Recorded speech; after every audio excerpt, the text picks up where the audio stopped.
Halo, Assalamualaikum warahmatullahi wabarakatuh. Kembali dengan saya di pelajaran ilmu pengetahuan alam. Kali ini kita membahas sebuah materi yaitu sistem ekskresi. Kalau sebelumnya kita sudah bahas tentang sistem pencernaan, sistem pernafasan, sistem peredaran darah.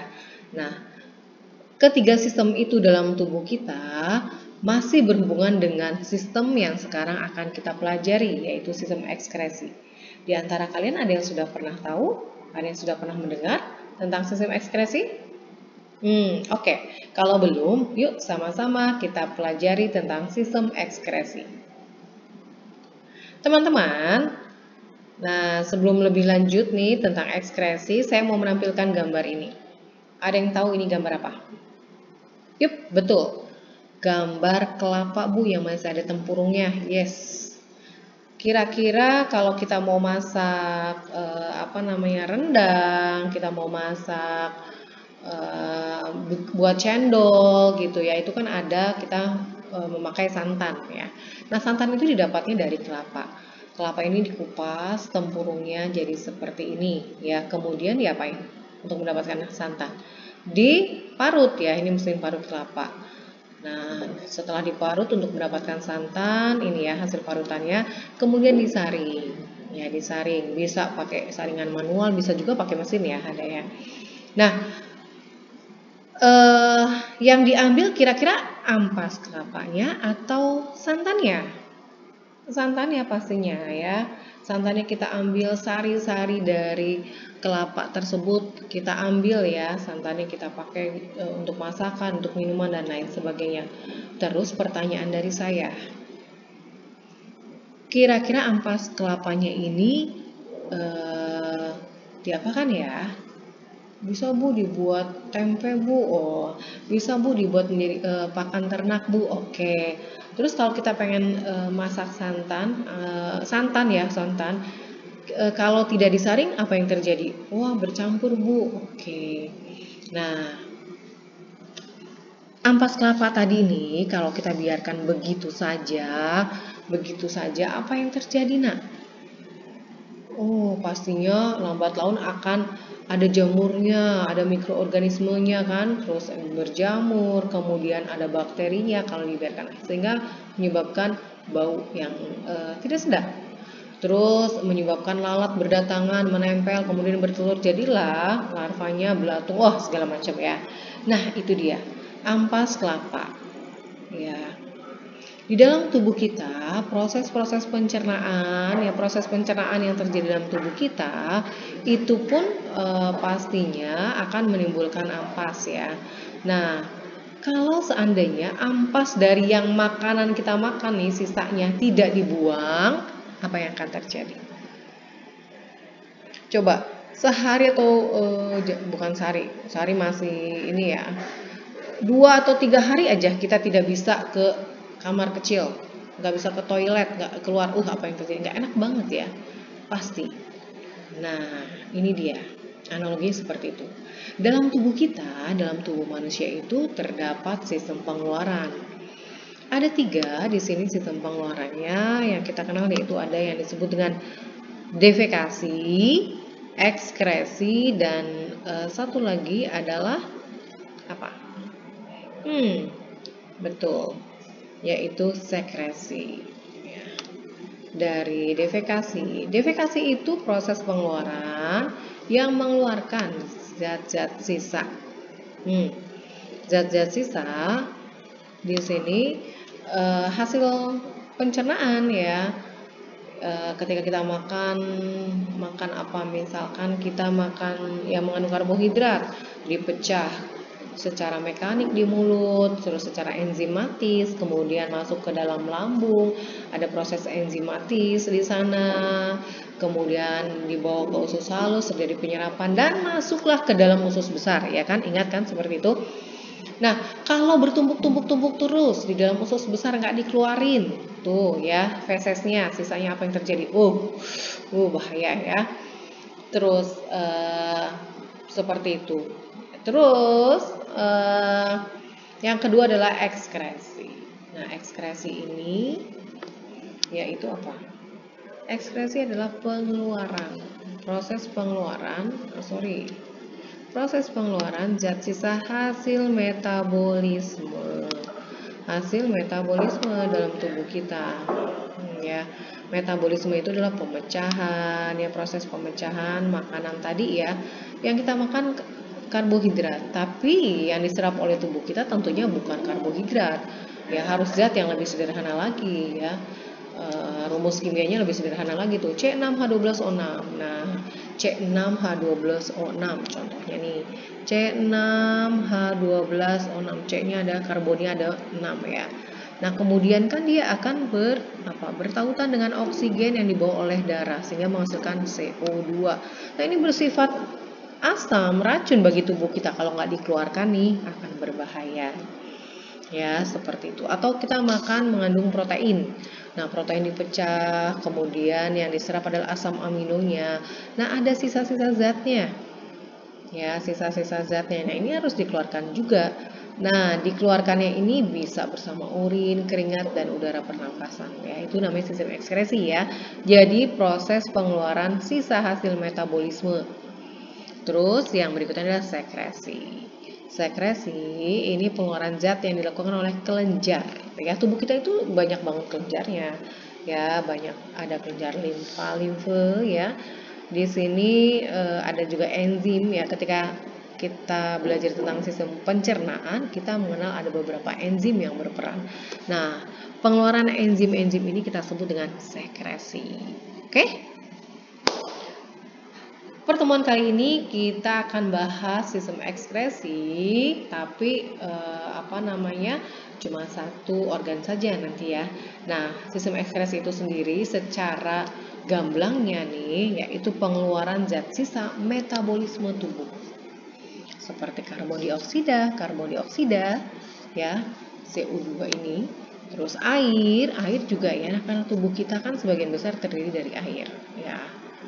Ada juga yang airnya ini yang mengandung zat-zat tertentu yang tidak dibutuhkan oleh tubuh kita, jadi harus dikeluarkan. Terus amoniak, terus urea, zat warna empedu, dan zat asam.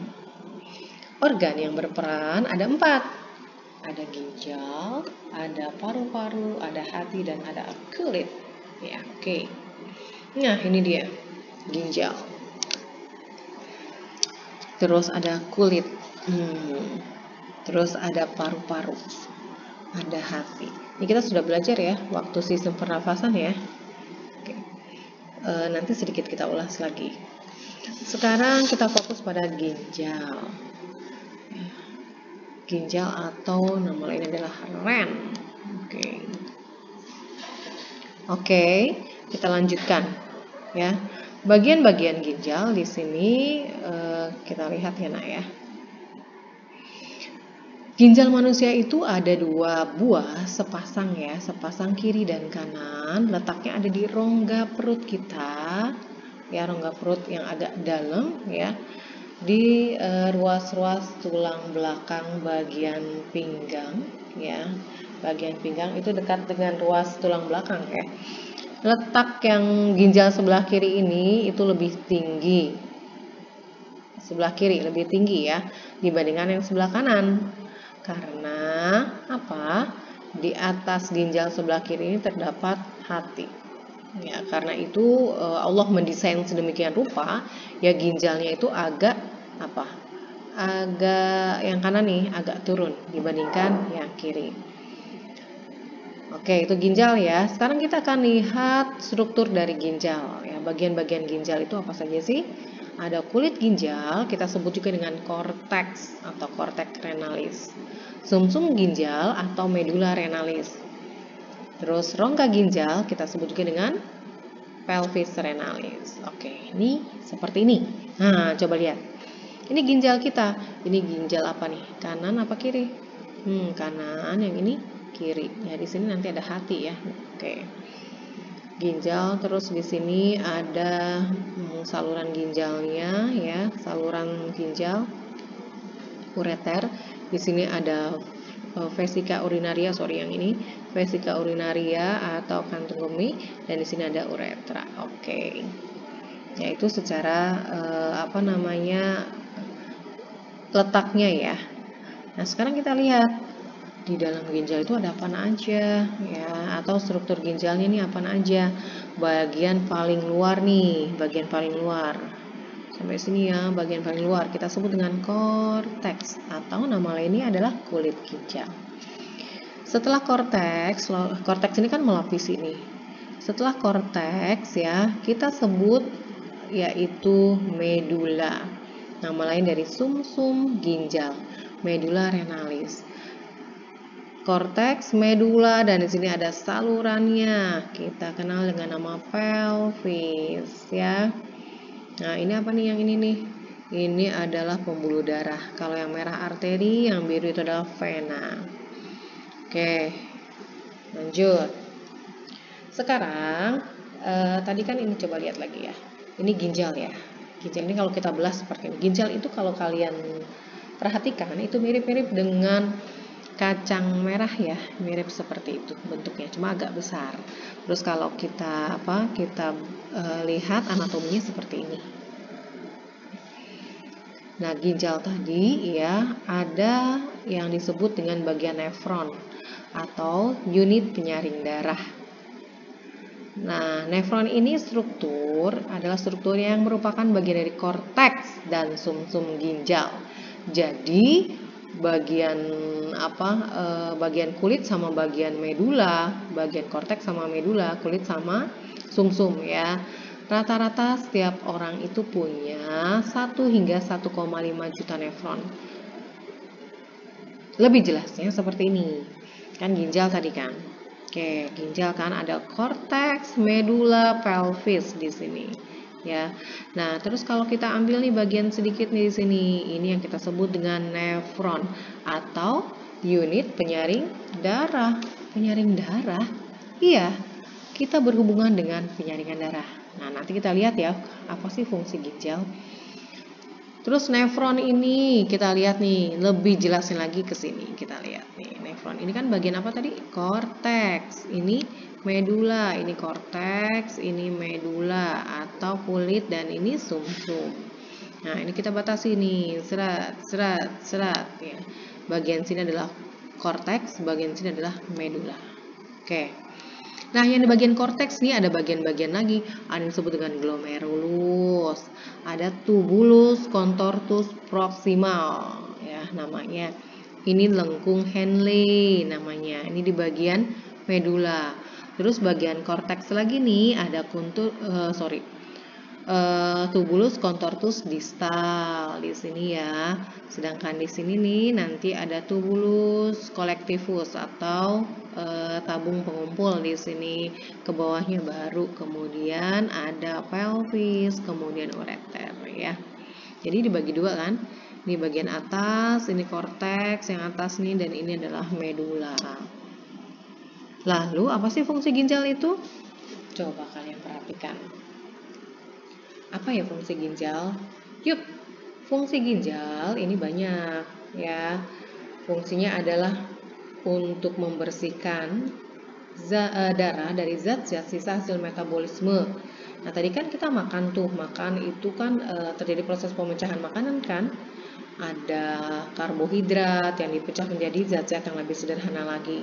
Lewat prosesnya namanya proses apa? Metabolisme. Menyisakan zat sisa ya, zat sisa. Ini bisa dikeluarkan melalui apa? Melalui urin ya. Terus fungsinya lagi penyerapan. Nah, penyerapan apa? Penyerapan zat-zat yang masih dibutuhkan oleh tubuh kita ya. Jadi tadi membersihkan kan, terus penyerapan. Ketika membersihkan ini, sebelum membersihkan dia ada proses namanya penyaringan ya, disaring. Jadi fungsi dari ginjal itu pertama adalah menyaring darah dan membersihkan darah dari zat-zat sisa hasil metabolisme. Kemudian fungsinya untuk menyerap kembali elektrolit atau zat-zat yang dibutuhkan oleh tubuh kita ya. Terus menjaga keseimbangan asam basa pada tubuh kita. Jadi biar seimbang tubuh kita ya. Derajat keasamannya, asam dan basahnya ini harus normal kan. Nah, tidak terlalu asam dan tidak terlalu basa. kemudian menyeimbangkan kadar air dalam tubuh. Jadi tubuh kita juga harus normal, tidak berlebihan, tidak kekurangan. Kalau berlebihan tentunya kita akan berpengaruh bagi tubuh kita. Ya, kalau kekurangan tentunya juga akan berpengaruh, terjadi dehidrasi. Ya, berpengaruh juga untuk suhu tubuh kita nantinya ya. Kemudian mengatur pH tadi ya, derajat keasaman ini sama sebenarnya, derajat asam basa ya. Oke, terus mengatur tekanan darah dan kadar garam dalam darah dan menjaga kadar mineral dan cairan elektrolit dalam tubuh kita. Oke, tadi katanya ginjal itu fungsinya menyaring dan membersihkan darah ya dari sisa-sisa hasil metabolisme yang akan dikeluarkan melalui urin. Urin ya, melalui urin.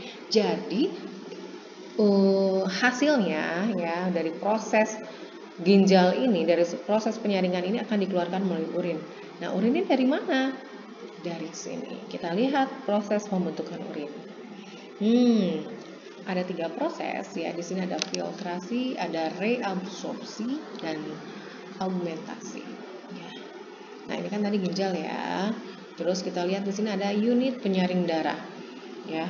Jadi ketika darah di sini kan banyak tadi ya, ada pembuluh darah ya, pembuluh darah di sini kan akan masuk ke sini membawa darah dengan segala zat-zat yang terkandung di dalamnya masuk ke bagian korteks. Nih, ini bagian korteks kan.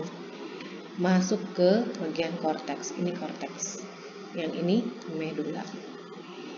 Lalu di dalam korteks ada namanya di sini kita sebut dengan glomerulus. Glomerulus. Wah, ini belum tulis ya. Glomerulus. Oke. Glomerulus. Nah, glomerulus ini nih dilapisi oleh namanya ya, lapisannya adalah kapsula Bowman. Kapsula Bowman. Oke. Kapsula Bowman. Masuk darah di sini terjadi proses apa tadi? Penyaringan. Nah, penyaringan ini kita sebut dengan filtrasi. Filtrasi itu ya. Setelah itu apa yang terjadi? Setelah terjadi filtrasi atau penyaringan di sini ya. Ya seperti kalian ingat santan tadi disaring ya. Kemudian zat-zat yang dibutuhkan diserap ya ke tubuh kita, ke dalam pembuluh darah kita yang akan nanti dibawa oleh darah lewat prosesnya difusi osmosis. Kemudian masuk nih ke dalam apa? Ke dalam pipa atau saluran yang kita sebut dengan tubulus. Atau nama lainnya adalah tubulus proximal. Lengkapnya tubulus contortus proximal. Kita singkat boleh dong. TKP, tubulus contortus proximal. Nah, di sini nih ya, di tubulus contortus proximal di sini ya. Tadi kan sudah terjadi penyaringan ya. Ini kurang lebih 5 menit nih terjadi penyaringannya, kurang lebih 5 menit. Kemudian dia si darah yang tadi ya menghasilkan namanya filtrat glomerulus hasilnya tuh, atau kita sebut dengan urin primer. Nah, yang namanya urin primer masih berisi zat-zat yang banyak, yang masih mengandung NaCl, mengandung nutrien-nutrien tertentu, kalium, NH3 dan lain sebagainya. Nah, ketika masuk ke dalam tubulus ini, ya terjadi proses lagi nih di sini. Prosesnya apa? Prosesnya namanya reabsorpsi. Reabsorpsi. Oke, ini ya proses ini. Oke. Terjadi di mana tadi? Tubulus contortus proximal. Nah, di sini terjadi nih zat-zat yang masih dibutuhkan oleh tubuh kita, ya. Ini ya seperti ini nih. Ini diserap kembali, ada glukosa, ada apa lagi? Ada asam amino, ada hidrogen. Pokoknya banyak ya, NaCl segala macam nih.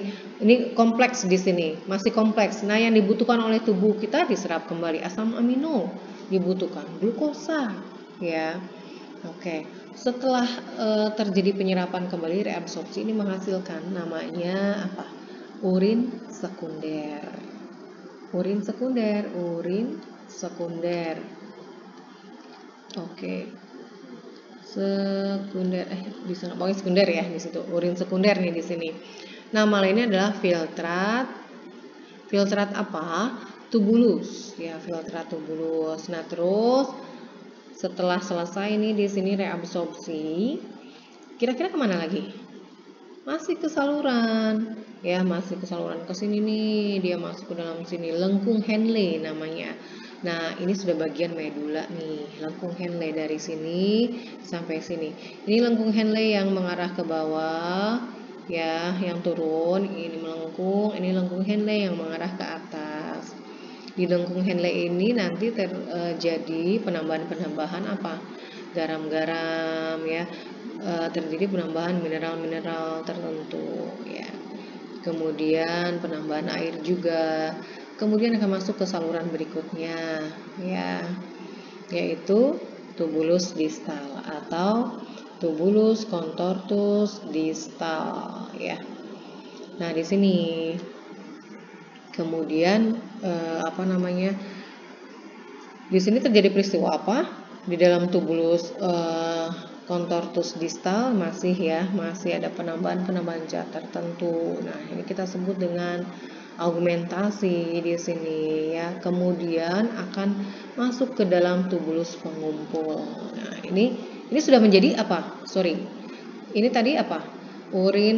Awalnya urin primer, kemudian urin sekunder di sini. Nah, sampai di sini sudah menjadi urin sesungguhnya.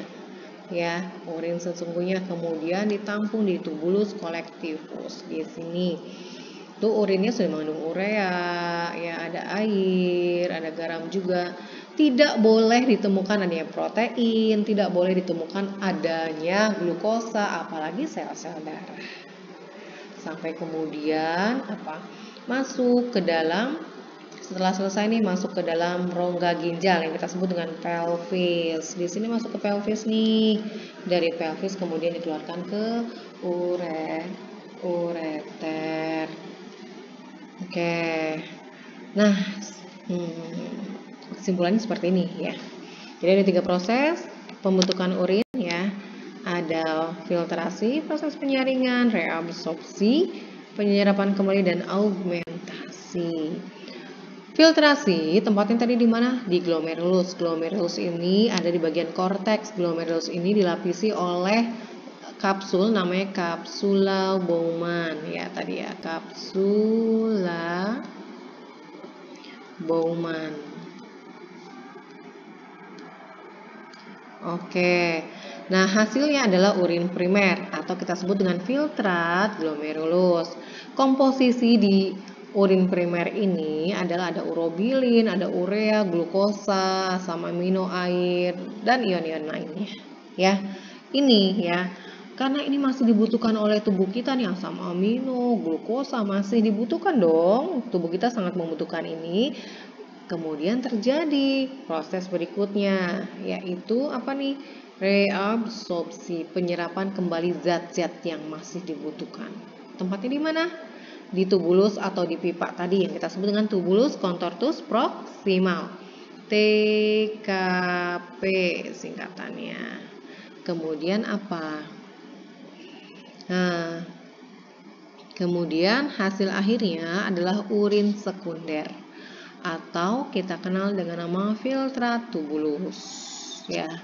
Di sini ya komposisinya nih, hasil akhirnya adalah air, garam, urea, dan urobilin. Oke. Sampai di tubulus contortus proximal tadi kan masuk ke dalam lengkung Henle yang ke bawah ya, yang menurun, yang melengkung sampai lengkung Henle yang ke atas. Ya, terjadi kemudian masuk ke dalam apa? Masuk ke dalam tubulus contortus distal. Kita kenal dengan nama TKP. Pada lengkung Henle tadi itu terjadi penambahan zat juga ya. Ini proses namanya augmentasi. Pengeluaran nih sudah dikeluarkan ya, sudah diproses, disaring, diserap kembali ya. Udah tinggal sisanya doang ampasnya ya, istilahnya seperti itu. Kalau ini nggak dibuang oleh tubuh kita itu akan berbahaya. Ya, ini kita sebut dengan the real urin sesungguhnya. Komposisinya nih di sini air, garam, urea, urobilin ya. Terus zat-zat sisa lain yang enggak dibutuhkan oleh tubuh kita. Kemudian dari sini kemana? Dia akan masuk ke mana? Pelvis. Oke, saya hapus dulu deh. Ya, saya hapus dulu sebentar. Oke, sebentar. Oke, saya hapus dulu.